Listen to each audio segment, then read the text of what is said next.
Alright guys, so here we go again. This is another stream on the direction of getting our full fax facial rig, which we've been working for so long now. And well, it's just another step, right? I guess it's a little bit late here in Vancouver today. This is the time that I got. If I'm gonna be 100% honest, you wouldn't believe it. I'm a human being and I was doing some laundry today. Think about it. And we're going right in back into our face rig here. And the thing is, we are developing a auto rigger, but also tackling the challenge of sculpting some blend shapes using numerals techniques. And today we're going to be finishing up the eye, or continuing the work on the eye, and moving towards the mouth system, or the mouth blend shapes, which comes next. But at the moment, this is what we're going to be doing. So as usual, our friend here, Bob, just an amazing company, which I don't know what I would do, man. It's just like I have no one else here. Look, it's just me trapped inside of this computer screen, and it's always like that. So if you want to participate though, just leave a comment here. And I guess the sound is a little bit too loud, but yeah. So if you want to leave a comment, please drop hi or whatever question you want to make, and bam, let's dive right into it. So what I was doing before I stopped last time is I'm working on this eye shapes. So basically, specifically on the left side here, and what I then am trying to figure out is how to make them as soft and clear as possible. I also added a deformer as a test here on the lacrimals, or on the eye wet, to see if we would be able to recover it afterwards, because as you know, I had to we got some blend shapes on the eye wet with the package that we acquired for this facial rig. But unfortunately, for some of the shapes, it just doesn't apply. For example, looking side to side, we don't have this, so I'm sculpting it on the fly. For that reason, then I need to test if we can recover this information afterwards. And this is where we are, where we at, because now, yeah, so I just deleted it because it was just a test. So I am now proceeding.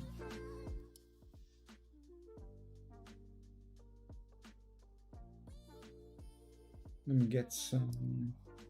Let me actually save this last music here because it was pretty good.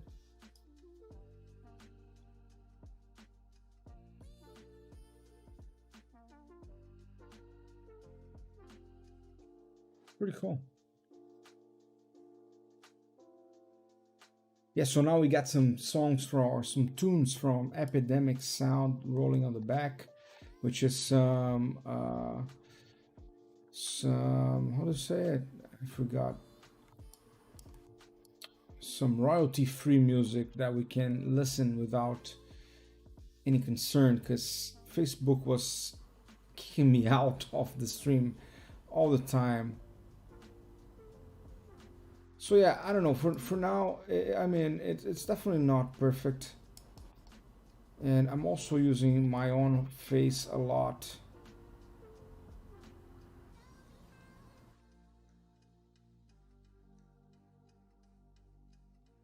As a reference. So for this kind of project, I don't know, at this point I have a few things to speak. I mean I can be talking about my life and other stuff, but it's mostly a sculpting process right now.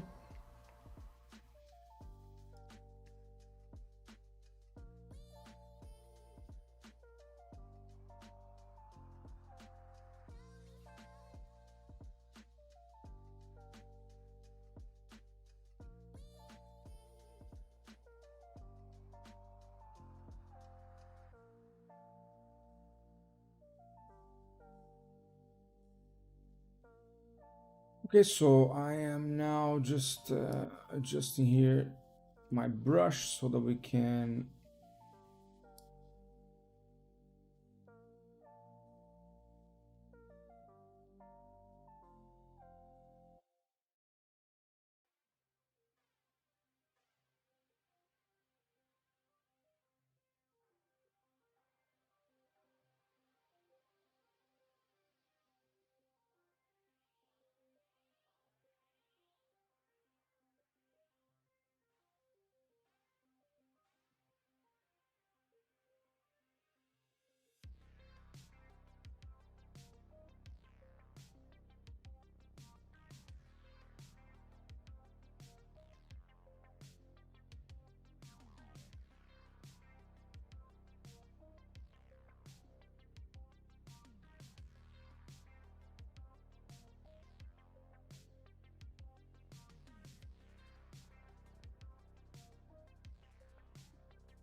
So we have a new comment here today. How's it going, Nkung?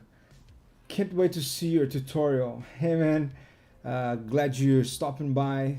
Welcome, and yeah, hopefully in the future we are going to have some explanations about what's going on here, because I know it's hard to follow. There was a lot. There was like, wow, you can see by the number of streams we had right now, 33. It's actually my record. So far, I think that the Joker project was, I don't know, 15 streams, and this one is 33, and it's not nearly finished. So yeah, in the future, as soon as we finish this, I hope that we are then able to get together or assemble a finished information that can be replicated more consistently, and we have some material to follow.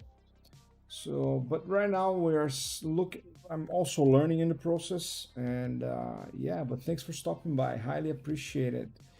And Kung Tran, thanks, man. Or man or girl, right? Welcome.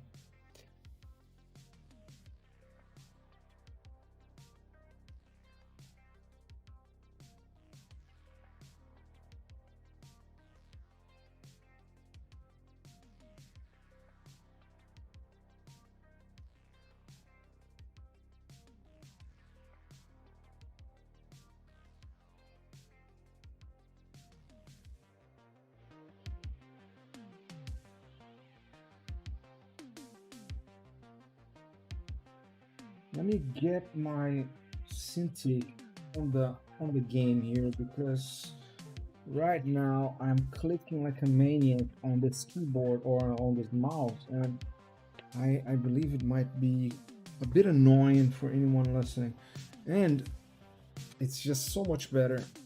So let's do it. Okay, so now we have the Cintiq on. And I'm actually using it as a tablet, unfortunately, but I do have to look to the monitor, otherwise it's gonna be super weird on the stream.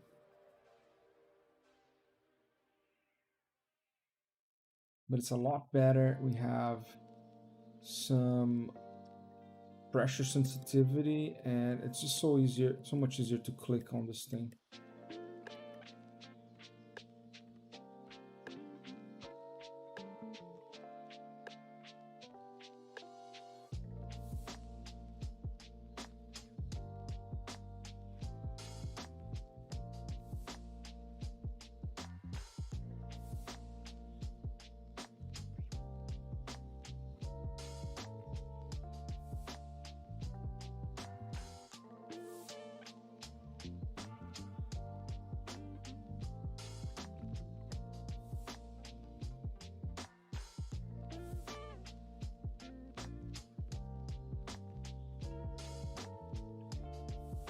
So I'm also using this interesting reference, which is myself.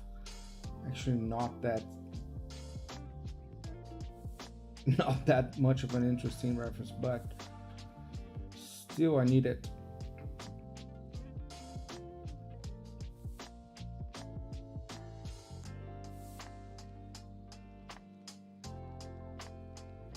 So I'm just trying to check here how my eyes are keeping its shape.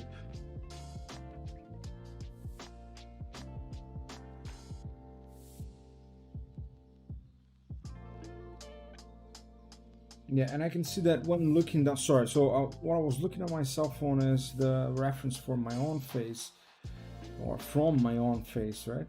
And just trying to understand what my eye is doing on the look down, and it seems to me that it doesn't hold up that much of, like, it's almost covering the iris when you're looking 100% down, and here it's going a lot further than in reality, and that's going to affect everything, right? So the anatomy here, if it's not how the body would behave, it's not going to look correct.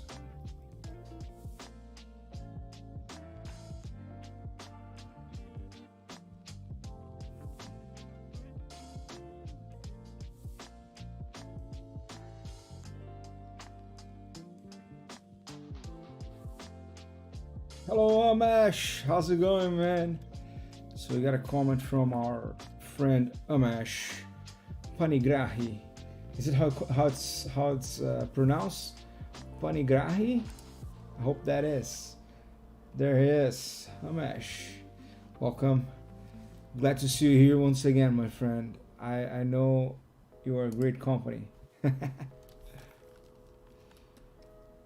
All right, so yeah, at this stage here, it's I'm gonna be describing a little bit of what I'm doing, but also working, and it's sculpting. At the end of the day, it's not the good thing about coding is that we have a lot of yeah, awesome. I'm actually saying that that pronunciation is correct. That's awesome. So yeah, but the good thing about coding live is that you have a constant flow of information that you need to be talking about. Where on the sculpting side, well, I can be talking about like nonsense or whatever, even talking about what we're doing, but definitely it's more of artistic process that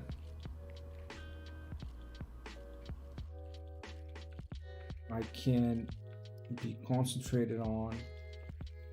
And actually, that's a great moment to have some tunes on the stream, which is great.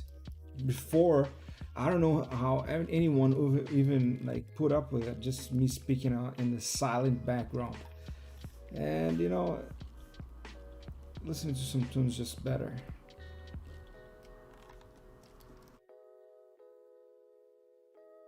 So yeah, we may talk. I don't know while I'm in the in betweens here. We might talk about the industry in Vancouver, which is the things that I know here. Maybe this is of interest for someone. And so, just to give an overview before I jump into random topics, this is the eye blend shapes. So, we have a couple of blend shapes that we have to tackle on the eye, which is like eye look left, look right, then look down, and then look up, which is the next one that I'm going to be working on. And in the beginning, I believe it will look a little bit flat, or I don't know if it's going to look exactly as it should, but we're going to get there. At the moment, it's definitely not. Yeah, it's way too. And I think it actually needs to lose a little bit of the volume there, and it's fine. And also gain a little bit of the volume on the bottom here. So that's what I'm going to be defining. So this is an experimentation process. And it's just going to take some time for me to get it. I guess it's fine.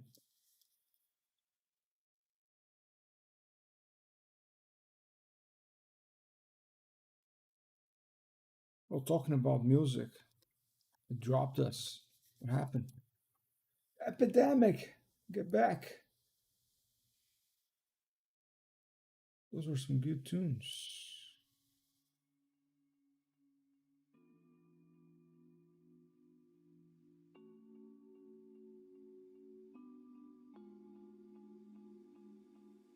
Let's see.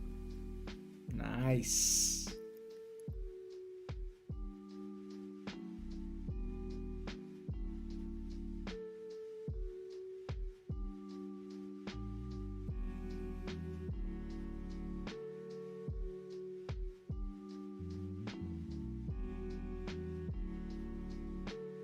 Well, I don't want it to look too flat here.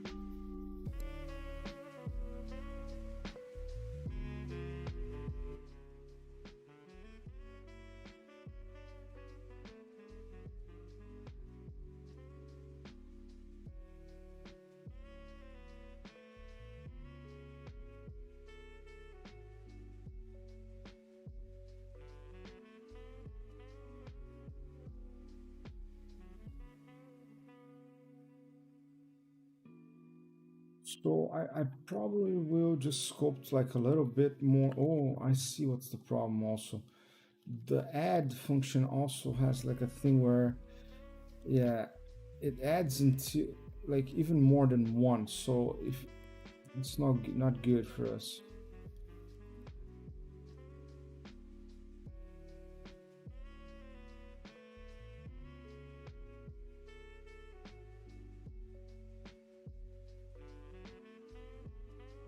So yeah, we're working on the eye shapes, and that's what I was describing before, and it's fine. We're gonna keep working on it. Also taking a little bit of volume on the top because I can see there's way too much. Uh, oh, I hate when this happens.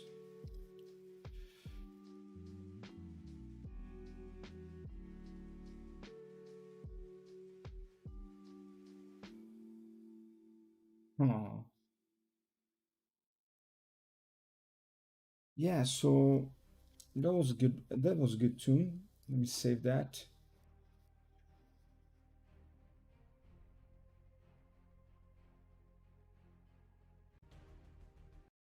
Skip this one.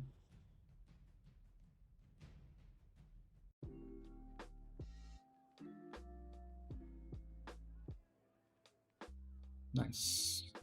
Okay, so then the thing is, let's talk about random things then, because I believe that that's what we are going to have to do here in order to keep the flow of words going, because we are sculpting blend shapes, and sometimes there will be things that we need to think about, and sometimes it's just sculpting, making it look good.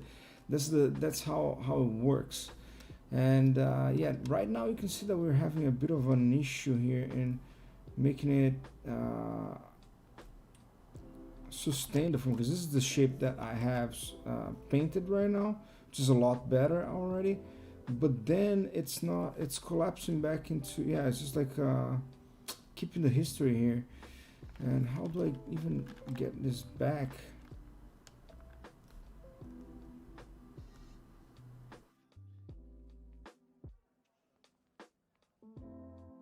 Let's see if it's not gonna crash my entire computer, but I don't know, it shouldn't be like, it's not a tweak note. Anyways, we are working towards getting the full face. Oh, look at that. It recognized now. I believe it updated. Yeah, looking a lot better here.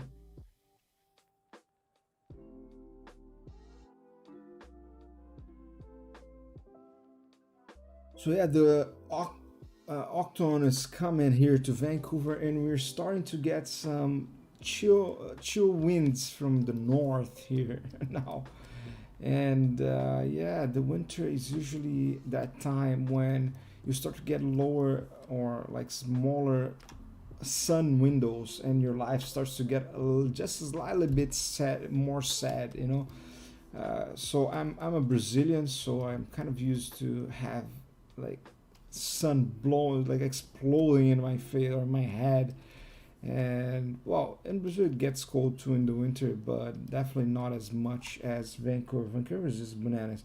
Or I mean, if you go to Montreal or even like Quebec, you're probably gonna laugh at my experience. Or even if you are in, I don't know, New York, for example, it's probably colder. But here now we're gonna get some cold times and a lot of rain, my friends. If you've never been to Vancouver, get ready for some outstanding rains.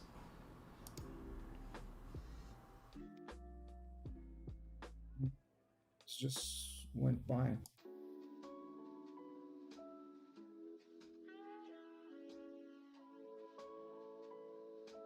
So yeah, then like the Vancouver. Let's, I don't know. Let's talk about the industry here in Vancouver, right?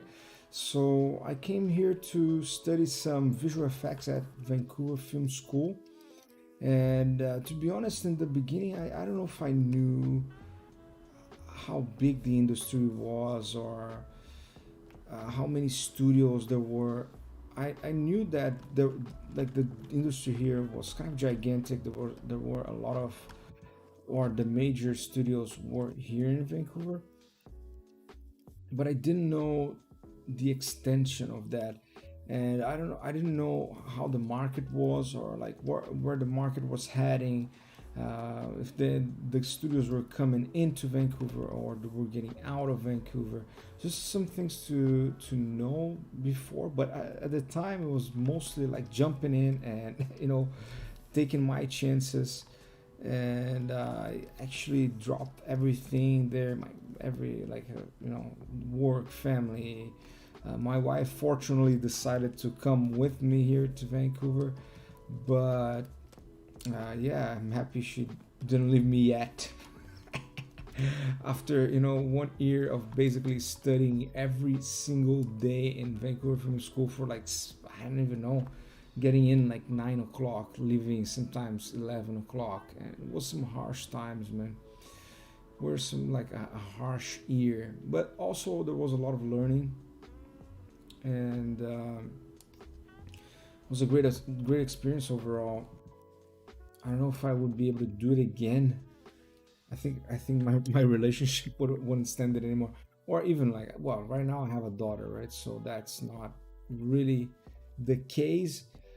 But uh, at the time, it was a great experience for sure. Let me turn on the joints here. Yeah, and I studied it a lot at Vancouver Film School, and many different topics, like start from modeling to surfacing to drawing, like live drawing classes and this kind of stuff. And it was a very unique experience for me. I always loved to draw, so when I got into Vancouver Film School, I felt like I was in Disneyland. This was just like what I was telling them after it was done. I was saying, man, thank you for the year. I felt like in Disneyland, and some of them wasn't very happy about it because they want to suffer a little bit, not to be happy about it. But at the same time, you gotta have a good time. What's going on here, though?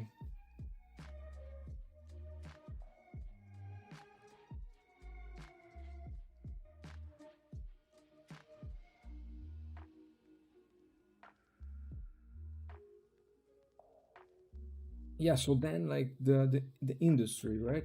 So right when you get here, when you're studying, for me it was a very mysterious thing because we didn't have really, well, we had like industry nights and all this kind of thing, which some of the industry people, some of the like the teachers usually have friends in the industry and people that have been to the school and then get positions in the industry. And these people usually come to this industry nights, and then we can ask questions and understand how the industry works and what's going on in the industry, how to get hired, and stuff like this. Uh, but it was a very mysterious thing in the beginning. So to try to make sense of what was happening, what I usually try to do or tried to do was going into this industry events such as Spark or SIGGRAPH. And in Vancouver, usually they have this events, and they have the HR there to try to hire some people. But what I found out was also that they were mostly there to show up show the studio to the industry. I don't know how to explain that. Like they're there. They try to get some contacts from people, but it's very rare. Like big studios, they usually have very good people working, and they want like some of the best. And they're usually on this fairs, the career fair, as they call it. Now I remember the name. It's usually very beginner oriented, and it's very hard. So it's good to get a perspective or try to talk to them and understand like what they're looking for. But also it's very frustrating, right? Because when you're a student, you, especially because this, you don't know who how good you are compared to the people that are actually working on the industry, or how good you are compared to the expectations of the industry. And so it's kind of frustrating. You go there, and in the beginning you think that, okay, I'm gonna get there and I'm gonna destroy it. I'm gonna present my work to these guys, and they're gonna hire me on the spot, and I'm sure I'm gonna get a job. And then you get there, and it's just a shit show, for lack of a better word. It's just you get there, and no, like you get into these lines of people to speak with HR of the companies, and they don't want to put you down, so they're always telling generic things about your portfolio. And so it's the beginning is honestly very hard, but you got to keep working, and then after a year of studying, you face the reality that there's a lot to go. Like a lot of getting a job is about having the freaking visa, the like the work permit, or the, you know, some people are fortunate to be Canadians, or they're from the USA, so that helps a lot. But I'm talking mostly about my experience as a foreign year, like a Brazilian coming into Vancouver trying to get a job. And it was a battle, man. It was a battle. Well, as crazy as it sounds, wow, what happened? Oh my God. Okay. So yeah, as crazy as it sounds, like it's very hard to get without. Sorry, I got a little bit confused, lost the train of thought. But I had to do a lot. I had to kill a few people to get my PR here. So what I had to do is I got here, and then me and my wife, now we came from Brazil as a couple, not as you know, as two married people. So the problem with that is that Canada, so if you have your spouse with you, Canada can give you the, like, if you get the work permit, or in this case I had to put, my wife had to study at BCIT, which is another college here in Vancouver, so that she could get the study permit, and then I, as the husband, could get the work permit. And that was what we did, right? So we basically paid another, or started paying another university here, so that she would get the study permit and I would get the work permit. And that actually worked better than we expected, but it was a very high price to pay, although, you know, it was the price that we had to pay. Oh yeah, and the thing that I was gonna say is that as crazy as it sounds, like right now, the people, like with all this COVID thing, some people just went into Vancouver Film School to study, and they got a huge hit, because imagine that you pay like a gigantic amount of money to go study at Vancouver Film School, and the experience is what I was describing. Is like going there and studying hard, and staying there like 16, 20 hours a day if you can, and then, or yeah, I mean a lot of hours, and use the environment, the structure, make connections, and whatever you wanna think about it. But then with COVID, what happened is people just lost that. Like uh, you had to work from home for a while, so that you could actually continue the studies. So yeah, so I'm actually saying it's definitely a battle, yeah. And our industry won't adapt to the international WFH remote culture anytime soon. Yeah, I don't see that happening as well. Amesh is participating here. And yeah, so these guys came to Vancouver Film School, and they lost this part of the experience. But well, I had a friend, or I have a friend that went through that, and during this period, I was telling him, man, that sucks, it's a shame. But then after the fact, that when he finished the studies at Vancouver Film School, the industry just completely opened up. It's insane. Like the Vancouver started to give a visa almost free. Like in my case, I could, my God, it's like a heroic song playing right now. Sorry about that, but it actually gave me some energy to talk about this super boring topic. But anyways, then after that, so they finished Vancouver Film School on the COVID time, and I guess many people were just leaving Vancouver, or like weren't able to stay in Vancouver. So the government seems started to give work permits. So Vancouver Film School is not allowed to, or in my time, nobody that applied for a work permit after, like a post graduation work permit, was able to get it. And And Amesh is saying something. I'm gonna get the comment. Hold on, 1 second, Amesh. And then they all got the work permits. Two of my friends got it for 3 years, and I couldn't get it for one single freaking year after my graduation, because I guess there was too many people applying. I don't know, like, what's the logic that they have, but it just didn't work for me. And they went through a kind of a worse experience during the course, but they just got the visa. And Ms is saying here, I was going to come to Vancouver from school, but the COVID thing happened, and it was of no use to spend the same amount for distance learning. And I completely agree, man. I completely agree.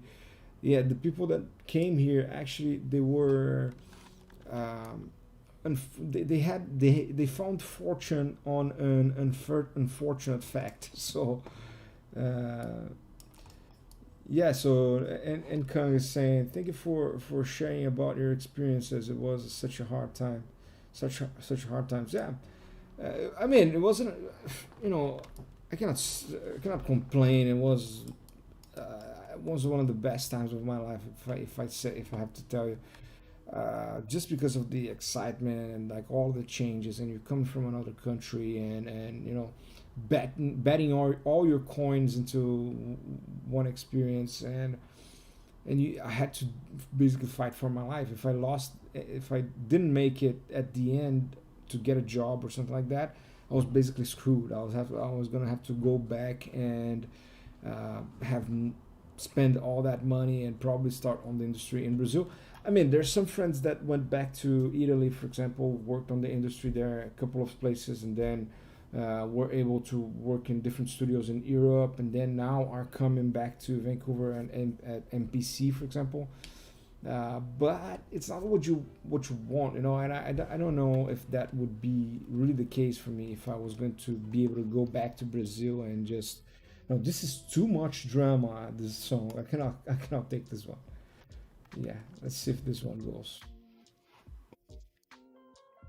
So yeah, then after that, we did this scheme where my wife started to study again, and I got the work permit. Then I got my first opportunity at EA Games, and in EA Games, I then worked as a character artist. Although I focused my demo reel uh, on facial rigging, right, and rigging, but I wanted to do facial rigging. Little did I know that facial rigging is actually pretty hard to get started in the industry. It's not that straightforward. Even in the places that actually have a, you know, large enough projects that they can be specific about having facial rigging. Even in this case, sometimes it's hard to have a facial rigger exclusively. And yeah, but you know, that's what gets me going. That's what like motivates me. It might change in the future. Who knows? I might be interested also in creatures and muscle simulation, uh, and I'm also interested on the business side of things as well. Like, you know, creating something that can be actually used for some sort of business application or a system, just like this rig builder here. Maybe we can get to a point where we can get some clients that's going to be a little more, you know, streamlined. But anyways, I didn't know that. So I started as a character artist on EA Games, which was an amazing experience, if I have to tell you. It's a shame that we're now working. I mean, working from home definitely has its upsides. I love it, especially now that I have a kid. I have my daughter, and I just love being able to spend the time with her and just see her growing. Basically, I don't know what was going to happen if I was not in the industry or if I was not working from home. Uh, but at the time she wasn't born, so I was working in EA Games, and it's just basically a resort, right? I think it's the most amazing company to work at in Vancouver. Although I don't know, project wise, I'm not. Maybe that was not for me at the time. I wanted to do the rigging thing, so I was focused on that, on like scripting and everything. But it's very stable. all the projects that they have, they are working them for working on them from ages. Like if you see like FIFA, for example, they have a team that is focused on FIFA, and they have fighting games, and they have Apex Legends now, which is gigantic. So, but the structure that they have on the on site, if you've never seen it, maybe check it on Google, like EA Games Vancouver. It's just like a resort. They have like a football courts, and the court is, they have the open one, which is like grass, and then but at the side of that they have volleyball sand the court, come on.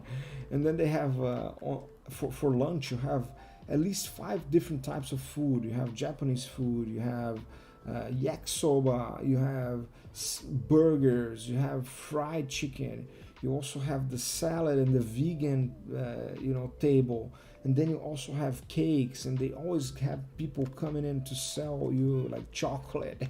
Look at that, it's bananas now that we think about it, like post-COVID era. And they also have like a gym inside, and so the gym, and they have another basketball court inside of it, or like at the side of the gym. And so you could do CrossFit, or you could use the gym, and then you could take a shower. And there's a lot of people that work there that they I mean, I don't know, I can say, it's hard to say, but I can tell you that some of them worked really hard because of that. Or not really hard, they worked on EA because they liked the structure. So one of them, a friend of mine, played a lot of soccer, so he would be playing every single day, or like at lunch, and then have lunch quickly, get back to work. And that was just a great lifestyle, if you ask me. There's people that work there for like 20 years. So you end up getting this great quality of life experience. Some people, well, for me at least, I was looking for career growth and achieving some goals that I had for me, and that included having to choose to go to a smaller place. So right after 6 months, so I worked on Need for Speed, and I worked for 6 months on Need for Speed, and I was doing some design stuff, and also some simulation for cloth and hair and etc. But I spent a lot of time designing like some of the stamps for the clothing, some tattoos for the characters, and it was a fun experience. But it was very far from what I actually wanted to do. And I was trying to get opportunity as a facial modeler there, but it's funny how it is hard to switch from one team to the other. It feels like people invite you for their teams, and then the other teams, they just don't want to steal like the employees from one person to the other. So we have Rafael Vitorati here, a Brazilian friend now living, where was it, Rafael? I forgot where is it that you're living. So he's making a comment in Portuguese. I'm going to read it in Portuguese just for the sake of speaking some Portuguese. So, oi Thiago, boa noite, cara. Estou aqui no estúdio, mas também tentando ouvir sua história. Você está trabalhando na Digital Domain ou na EA? Parabéns por tudo, cara. Seu trabalho é muito foda. Poland. So, thank you so much, man. So, what he's saying is, hey, Thiago, have a good night. I'm here in the studio, but I'm trying to hear your story. So, are you working on Digital Domain or EA? Congratulations, and congratulations for your work. It's amazing. Thank you so much for that, my friend. And yeah, right now I'm working at Digital Domain, and it was a pretty long ride until I could get into Digital Domain. So after I had this amazing time, like with beer Fridays, and this is something that was completely different to my culture. Like I have never seen places that would give beers like on Friday evenings, and food. So EA was very kind on that aspect. They would just, flood you with beer and wine and food at Fridays. And yeah, that was an amazing experience. I've never imagined living that. And so after that, then after 6 months of working with Need for Speed and enjoying this amazing place, I got the opportunity to, so I got an interview with Bardell, and my dream was then to be a rigger. So I wanted to be a facial rigger, but I knew that if I didn't went down to, so if I got stuck on character artist, I wouldn't be able to do it, or I wouldn't be able to move from character artist to rigging inside of EA, because the rigging department was completely separate. And let me get some less dramatic music here. It just doesn't work. So uh, they wouldn't allow me to become a rigger inside of that structure, unfortunately. And I was faced with this decision, so I had to go to a smaller studio to get started and then grow from there.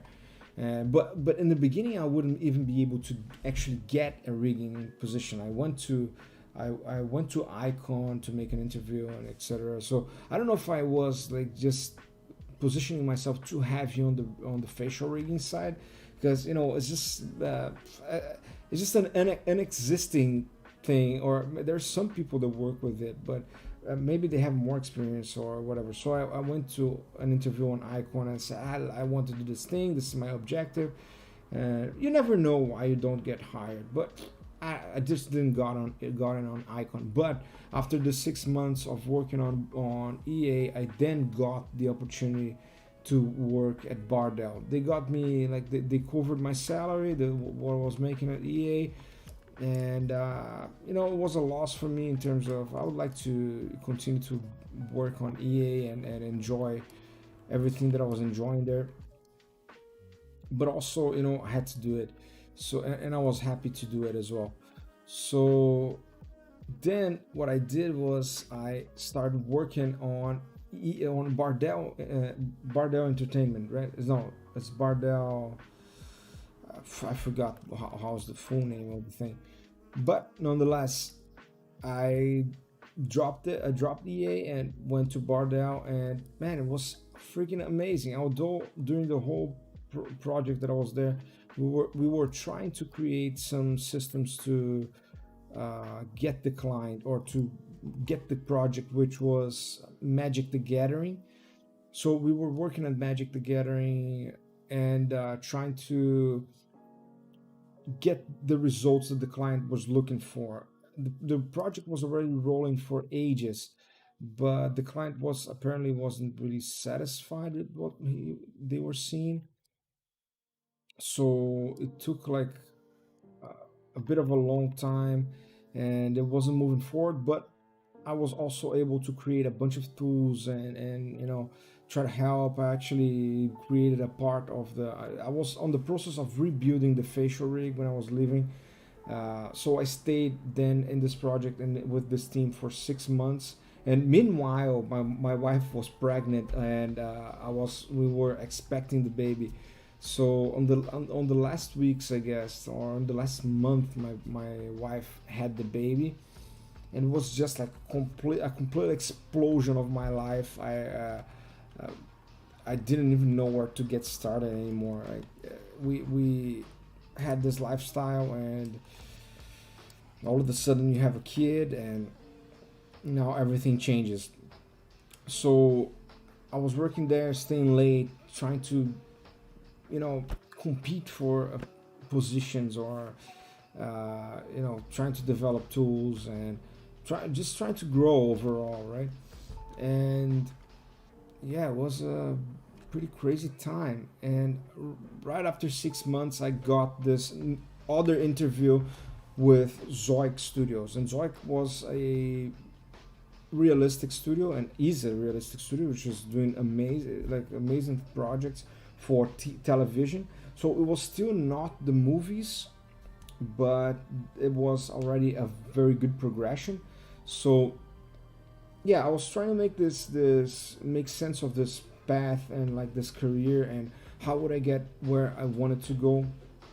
And at the time it was just not easy to like I would be applying for Scanline, for digital, or for DNAG, and for other studios, and nobody wouldn't even answer, or even with the people that I knew there, it was just not possible to get the opportunity as I was expecting. I mean, I felt like I didn't have the proper experience. Honestly, I didn't even know what was going on. So Nkang is saying here, I'm so surprised you changed from character design to rigging. It was a huge step, and you had a baby. Yes, I had a baby in the process. My daughter is now 2 year old, so this is not even that long ago. It was 2 years ago. So yeah, it was a pretty crazy ride, if you ask me. Quite kind of a roller coaster, and but yeah, it wasn't really a hard choice for me because that's what I want. That's what I wanted. It was just like uh, something that didn't happen the first opportunity that I had. But also I got EA on the curriculum, which I feel like helps a lot for many other things. It's just good to have that name there. And yeah, then I was in Bardell, tried to negotiate with them, did the best that I could to live in good terms, and moved on to Zoic, where I then started to work on a bunch of different television shows like The Flash and Stargirl, and there was so many other shows, and also a good opportunity to learn about different approaches to rigging or in the systematic wise. Um, Also how they were dealing with the meshes and the base meshes, and how modeling was interacting. It was a smaller team, or like it was a small team in terms of rigging. It was me, the lead, and another guy, and modeling was also like not that big of a team. I think when I was there it was 4 people, and that's an interesting part that I'd like to talk here. So this is where shit starts to go wild. So during this period, actually, when I was about to leave Bardell, I had a friend of mine which is from Taiwan, and he was telling us already about a certain virus that was going around in China, and that nobody was giving a flying F here in the United States and in Vancouver. And he was telling me, man, prepare yourself. This is not a joke. It's taking a lot of people down in China and Taiwan, and they're just covering it up. And well, this guy's from Taiwan, so he hates everything that's going on China. So he would be telling this, and I would be like, man, I don't know. It might be just a flu, whatever. And I went to then to Zoic, and the winter strikes, right? So it starts to have like snow falling, and all of a sudden people starts to cough inside of the studio, and sneezing, and then we really get taken by COVID as a real thing, something that was really happening. And then what started to happen is like, okay, so work started to dry up. They couldn't shoot the shows on the streets because there's a lot of shows that we watch on the televisions that are shot here on the streets of Vancouver. So the first thing that happened is they couldn't shoot. They were not allowed to shoot anymore. And then the footage that we used on the shows started to dry up, so we wouldn't have the footage to work with. So what started to happen then is like we saw that, okay, so work is drying up, and then I started to speak to one of my co-workers there and talk to him like, okay, man, so how long do you think it's going to take until shit really goes down? Because I'm really concerned about my position here. And also I just had the baby at the time. So he was like, no. So he was working there for a long time. I believe he was a full time there. So he started saying, it's not gonna happen. It's going to be okay. They're just going to get back to the thing. And said and done. 1 month later, I was going home. Initially, they weren't laying off, but they sent everybody to work home, and just told everybody that we would be working indefinitely from home. But nonetheless, we stayed at home for like 3 months, and then my contract, which should be for a year, then turned out to be terminated, and with 7 months I was out in the streets. So let me give a small pause here to read the comments. So Rafael Vitoracci is saying, have you got infected? I must say, you reminds me of Ben Margera when he was younger, of course. never, no one ever told me this to me, man. It might be. I don't know. I'll check Ben Margera and this. Well, but I remember him on Jackass. It could be more or less. Yeah, thanks for pointing out. But yeah, so coming back to the story, they sent us to work at home. So before I got laid off, I felt already that was going to happen, right? So I started to look for freelance opportunities, and I took the first thing that came in, or not the first thing, but I took something that seemed like a good opportunity, and also something that was related to face rigging, but it was a lot of work, right? So I was working during the whole day from 9 to 6 or 5 at Zoik, and then right after I was working for like 4 hours on this other job, and that was an app called It's Me. I believe it's still up if you look on the App Store, and it was an app that was basically allowing people to interact using what was at the time kind of a novelty, like using avatars so that you could do live chats with other people. And I was then working on this BlendShapes for the facial rigs to make it better. Talking about BlendShapes, I want to talk to you guys, but I also need to work here. So then I was working on these 2 jobs, sculpting BlendShapes and trying to help them on the system as well. And also working at Zoik. So fortunately, when Zoik went down, I was already working on this other project, and they wanted to hire me like full time. So it was a great opportunity. They were interested in like negotiating even better salaries, and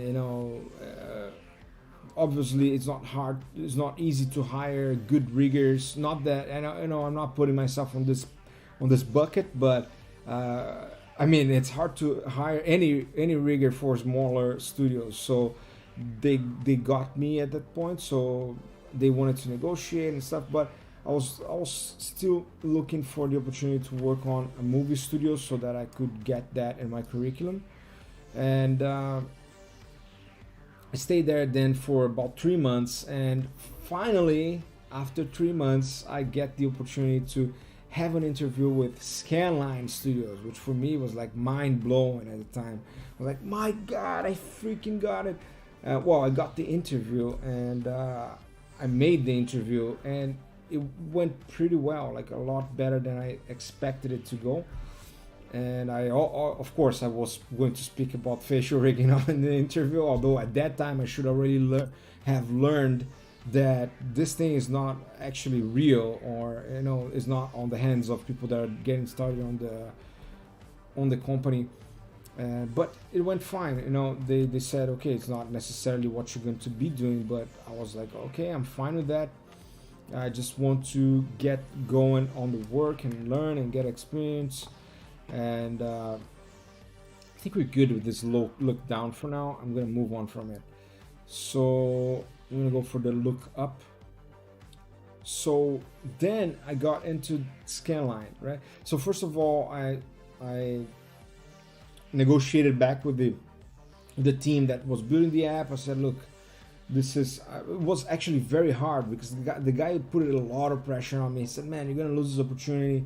We're getting investment. We're getting millions of dollars in investment, and you could be a partner at this point. Like, you could be a partner in the future, get a share of the thing. And I was like, my god. and it was a very hard decision. It took me many nights of sleep to decide it. But I feel like if you have the experience, maybe in the future you're gonna get equal or better opportunity. It's just a matter of knowing how to actually do your job. So I mean, this could be wrong, right? I'm not there yet, so maybe in the future you're gonna know about. I'm gonna be able to tell more about it. But then I got this opportunity at Scanline, so I started there, and that's where I started to learn more about the system. And they use a very similar system to this one that I actually built, this action stack.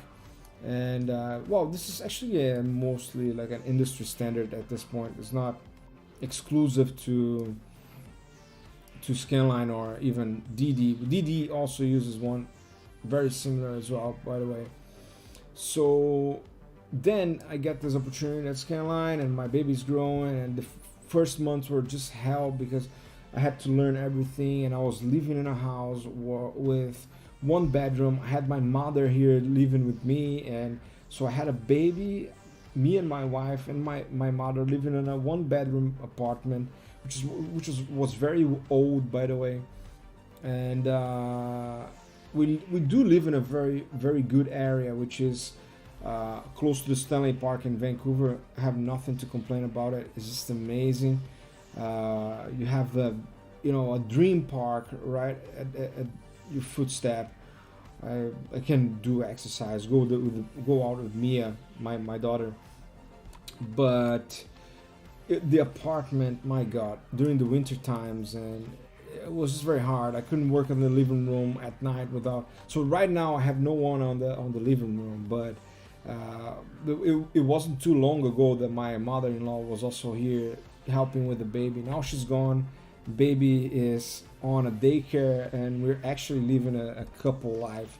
But at the time, my mother was in the living room, so it was a very hard experience to chill, like to focus. I had on the beginning, to be honest, I was working on two jobs, so I was not 100%. I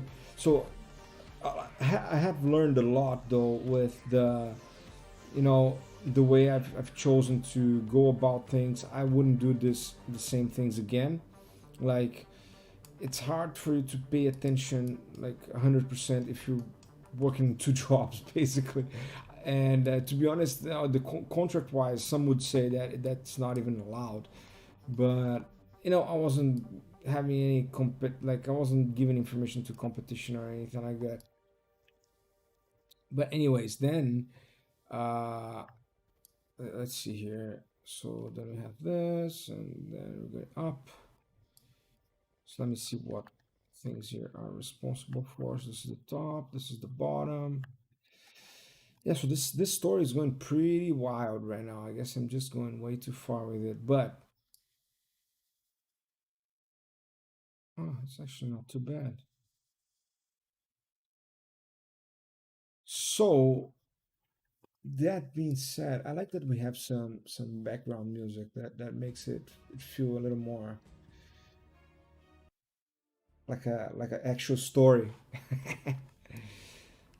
So yeah, then after that, I started to I finished the job with this other, like with the app thing, and started to focus 100% on Scanline, and that's when things started to flow a lot better. Scanline on the level that I was there at the time was a very uh, industrialized process. Let's put it like this. I was basically responsible for. Well, I did work on a very cool movie. Like I got my name into Zack Snyder. Uh, uh, what's the name? The Justice League. My name is there. So what do I have to complain? Nothing.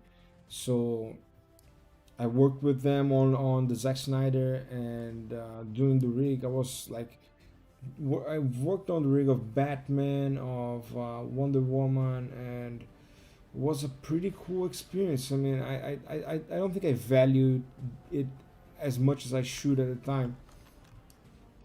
I didn't know actually, because I saw the rigs and I couldn't believe that those rigs would be actually inside of the movies. I don't know, maybe I was just like,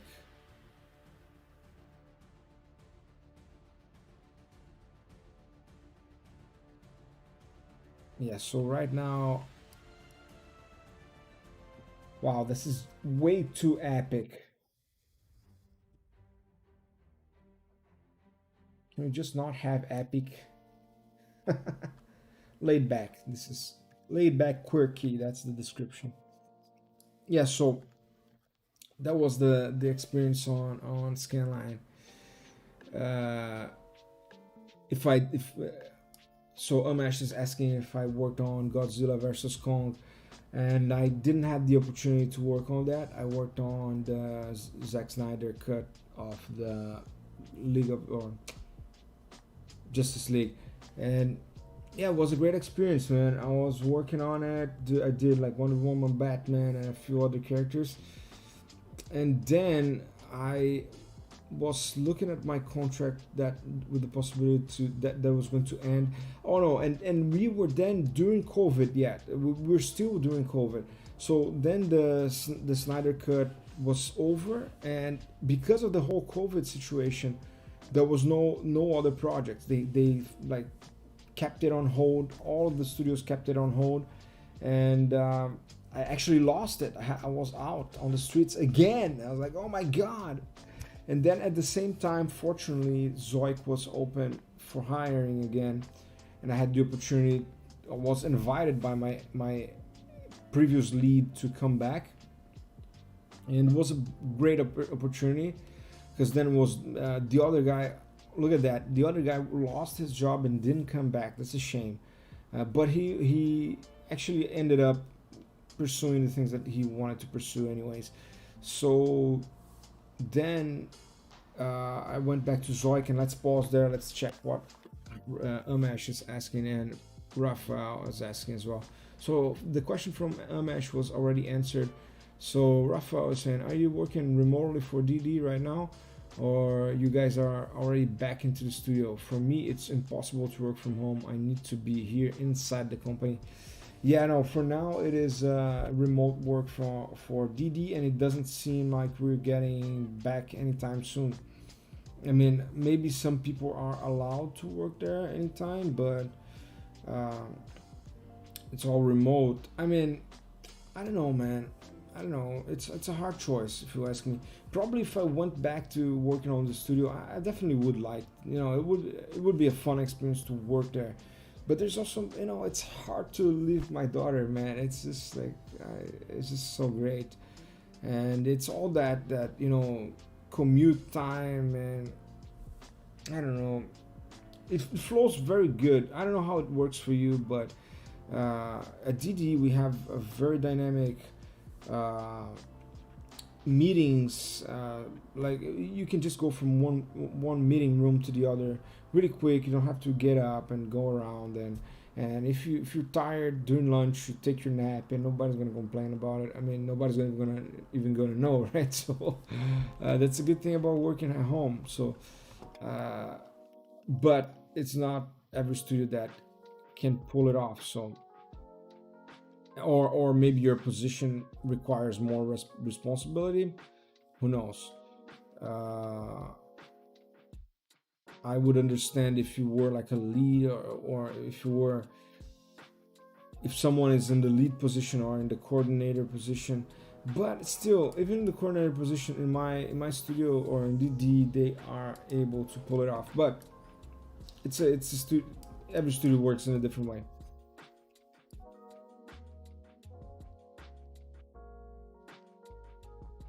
And yeah, sorry, I was thinking here, so I need to zero this out, and maybe that's even why it wasn't correct there. Okay, that's looking better already. Yeah, so then after Scanline, I worked for 3 months at Zoic, and then after that, I got the freaking interview for rigging at Digital Domain, and that just blew my freaking mind. I was not believing it for me because of Thanos, right? Thanos is just blows my mind every time. It's an amazing piece of work, and it's just a legend for me. It was a place that created the most believable CG character ever created, at least that I'm aware of. There are definitely other CG characters, but like Thanos is lovable, hateable, and me personally, I never wanted Thanos to lose. I liked him so much during the movie that I was preferring if I would prefer or I would rather if he won at the end. As a matter of fact, I don't believe that. Like I don't bite that story of they coming back in time and fixing the shit that they've got wrong. Time doesn't work like that. You just don't recover stuff from the past and fix the present. So one way or another, and for me, Thanos win. So I'll keep this for me. But anyways, it was like super believable. I loved the character, and that was just a dream for me to go work at that place. So when I got the interview and then the offer, it wasn't even a choice. It was like, let's just go. And yeah, I spoke to my lead, and let me check my face reference here so that I can just check the up, looking up. And honestly, it's not too bad. I think it's actually pretty close to what I can see in my own eyes. And my God, it's 1 o'clock in the morning in Vancouver. And guess what? Guess who needs to work tomorrow? Moi. So Umesh is saying, I would love to know your interview experience with DD. So, to be honest, I don't know if I remember. Well, it was I was interviewed by the I don't know, I don't remember his position, but it's Jimmy. So also Cherok Woe is saying, "Hi Tiago, your work are amazing. Have a nice day. Thanks, man. Appreciate it. Thanks for stopping by and for participating. Highly, it gives us energy here." So the interview was like they were asking. I don't know if I had recently published the work from Joker, and Little Tro is also in the house. Hey, hello, man. How's it going? And so I had recently, when I got the interview, I had recently published the Joker project, and I was focused on facial rigging. So I sold that idea that I wanted to work with facial rigging, and they saw the yeah. So Raphael was saying, "Good night, man. Have a good sleep." Yeah, I'm about to go. I'm just wrapping up this story, and so they wanted to know more about the facial rigging of the Joker project and like how I use the joints and etc. So I think that they had a project in mind as well that they were thinking that that could be useful. But you know, uh, being on the stage that I was, I can hardly believe that I they would think that I would help or add something. But they do need people that can develop some stuff to help. It's always necessary. So that was what happened. I got interview, spoke with Jamie and um, what's the name? Well, some other guys, and yeah, I'm trying to remember the name, but I couldn't get it. And I also I don't think it's even good to be, you know, talking about this. But anyways, was a good experience. Got the opportunity, got the offer, and then got started on the job, and have been there since then. And on a new media or like developing for working on a team that develops new technology or works on project where new technology is required. So it's challenging because it's a pipeline that you are constantly developing, and that comes with good things and things that you gotta fix. But also I like that. This is what I like to do. I like to develop some stuff, and I rather have issues with unfinished systems and have stuff to develop than just operating.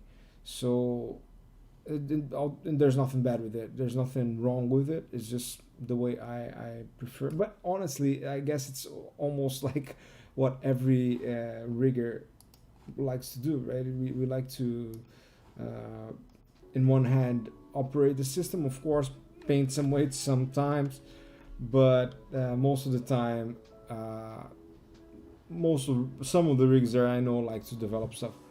And Rafael is saying, and to all the fanboys out there, Blender sucks. And you actually made me say this, man. Okay, I don't know how much I agree with that. I think that there's space for everybody, and I'm glad that someone is challenging Maya. And but you know, if you think this way, I respect your opinion. So right, so now that we're finishing, we have 7 people online. Yeah, so guys, thanks for stopping by. It's 1 o'clock in the morning, so let me just give a roundup. I was working on the blend shapes of the eye here. uh, so I'm just working on the eye first.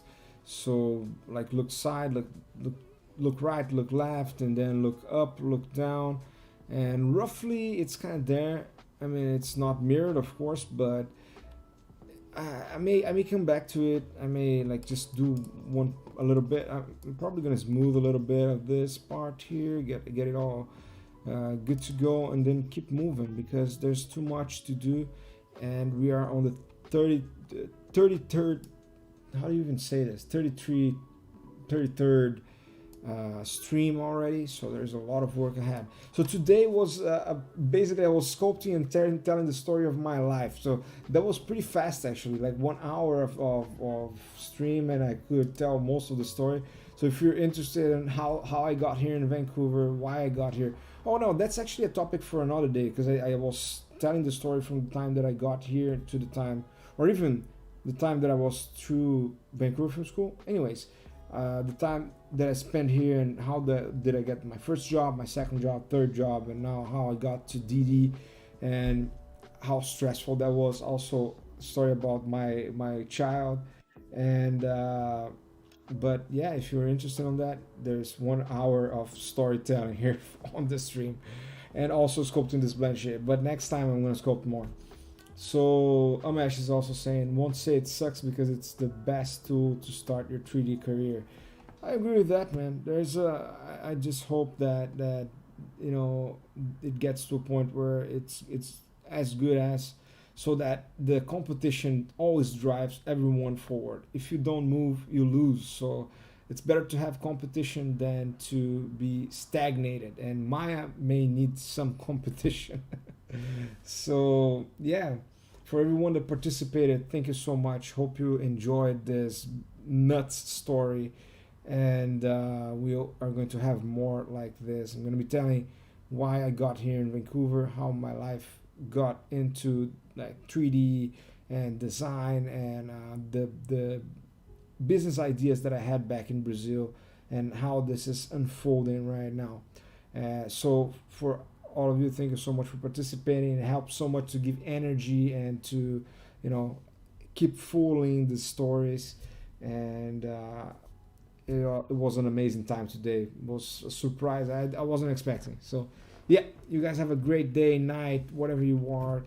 Follow us, subscribe on Facebook, on YouTube. That ridiculous line, but like hit the like button, hit the bell or whatever. And yeah, let's keep in touch. So thanks Amash and Maya. So he's saying Maya Houdini are too expensive to start with. I agree. Thank you so much for your opinion, Rafael. Man, it's a good opinion, man. It's a good opinion. I hope you express yourself whenever you want. Feel free to express your opinions. I'll highly value it. And Harshet is now saying hello and bye, Tiago. Yeah, man. Bye bye. All right, guys, it's over. Bye bye.